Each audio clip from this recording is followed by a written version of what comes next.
Sudan is bleeding. Behind the silence of mainstream media, behind the political indifference, a nation is screaming in pain. This is not fiction. This is not far away. This is happening now. And yet, the world barely whispers. Once hailed as the heart of Africa, Sudan now stands as a haunting reminder of how quickly hope can turn to horror. What began as a power struggle between two generals has spiraled into one of the worst humanitarian crises of our time. Millions displaced, thousands killed, families shattered, futures erased. This is not just an African conflict. This is a global tragedy, and it's one we can no longer afford to ignore.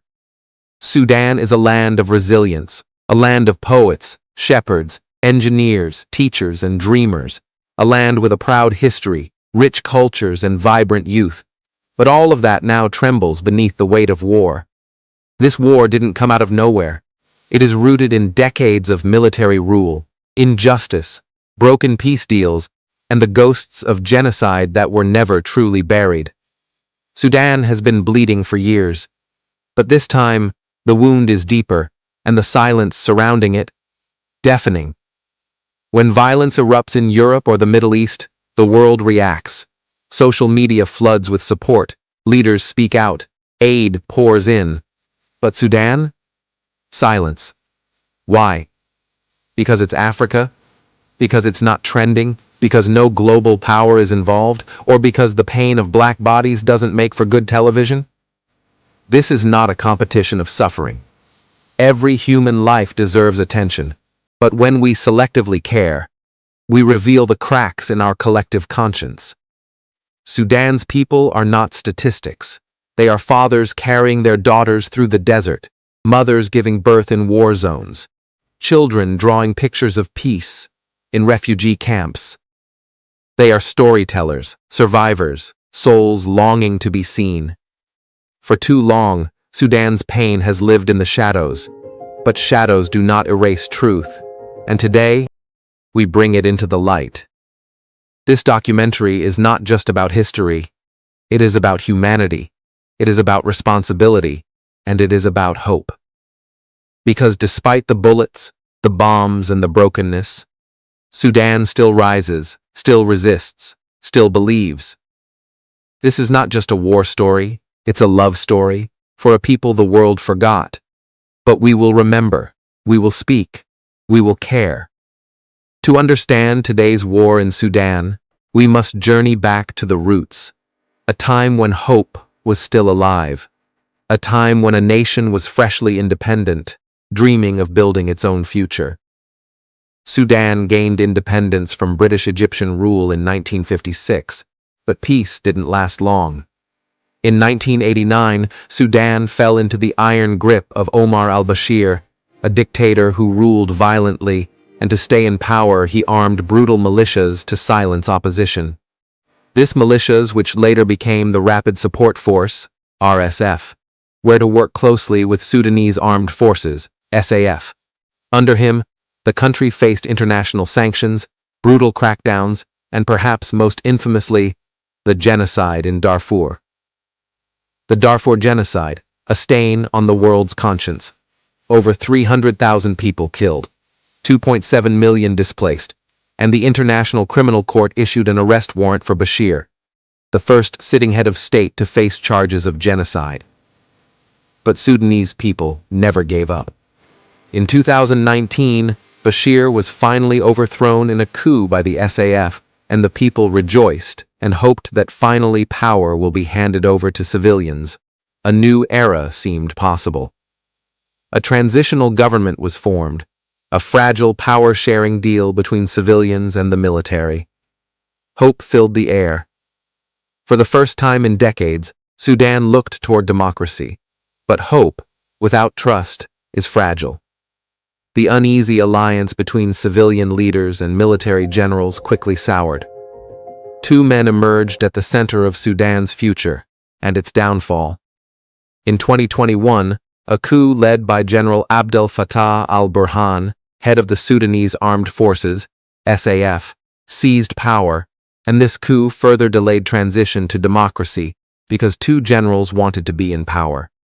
And General Mohammed Hamdan Dagalo, better known as Hemedti, leader of the feared Rapid Support Forces, or RSF. Burhan and Hemedti had once stood together, orchestrating the coup that derailed Sudan's transition to democracy in October 2021. But soon, ambition got in the way. Two men, two armies, one country, and a power struggle waiting to explode. The fuse was lit in April 2023. Gunfire echoed across the capital Khartoum. Airstrikes, snipers, chaos. What was once a political crisis became a full-blown civil war between two generals. Neither Burhan nor Hemedti showed mercy. Cities were bombed, civilians caught in crossfire, markets turned into morgues. In the shadows, foreign actors fueled the fire, supplying weapons, picking sides, playing games with human lives. And while the world watched Ukraine and Gaza, Sudan slipped deeper into darkness. The result? One of the worst humanitarian crises on Earth. Over 8 million people displaced, the largest displacement crisis globally. 25 million, more than half the country, now in need of humanitarian aid. But statistics don't bleed. People do. And it's the people, not the generals, who pay the price. Behind every statistic, there's a face. Behind every number, a name. Sudan is not just a war zone. It is a place where families once laughed, children once played, and communities once thrived. Today, over 8 million Sudanese have been forced to flee their homes.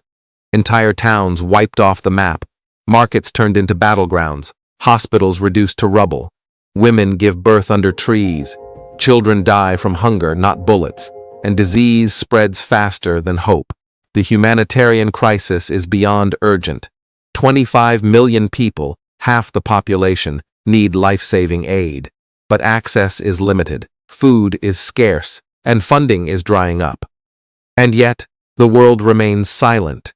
News cycles move on, cameras look elsewhere, Sudan bleeds quietly. This is not just a political crisis. This is not just Africa's problem. This is a human tragedy, one that should shake the conscience of the world. How many more must die before we care? How does a war displace more people than Ukraine, cause more hunger than Gaza, and still barely make the news? The truth is bitter. Sudan is suffering in silence, because the world chooses silence. Global attention is selective. Media coverage depends on politics, profit, and proximity. Sudan doesn't have the spotlight, not because it isn't tragic, but because it isn't trending. In every war, even the darkest ones, there are those who refuse to give up. In Sudan, courage walks barefoot. It feeds orphans with scraps. It shields strangers from bullets. It whispers prayers in the ruins of mosques and churches. Sudanese civil society, women, youth, doctors, and teachers are doing what the world won't, saving their people. But they need support, not sympathy. They need medicine, not more meetings. They need our voices, our platforms, our pressure. So what can you do? Start by caring. Talk about Sudan. Share their stories. Break the silence. Your repost may feel small, but silence is how genocide thrives, and sound is how hope survives. Support organizations on the ground. Donate if you can. Fundraise if you must. Even $5 could mean 5 meals. Even one voice could reach 1 million ears. Hold leaders accountable. Push for a ceasefire. Demand humanitarian corridors. It's not too late for diplomacy, but diplomacy only works when people demand it. Sudan is not just a headline. It's a nation of 45 million human beings. Artists, engineers, mothers, poets. People who want what we all want: safety, dignity, peace. This war must end. But silence will not end it. Be the voice. Be the light. Be the reason someone still believes the world cares. Sudan's war is not just a Sudanese problem, a mirror held up to our humanity. We cannot control the generals, we cannot undo the past, but we can choose to care. And sometimes that's where all change begins. Subscribe for more.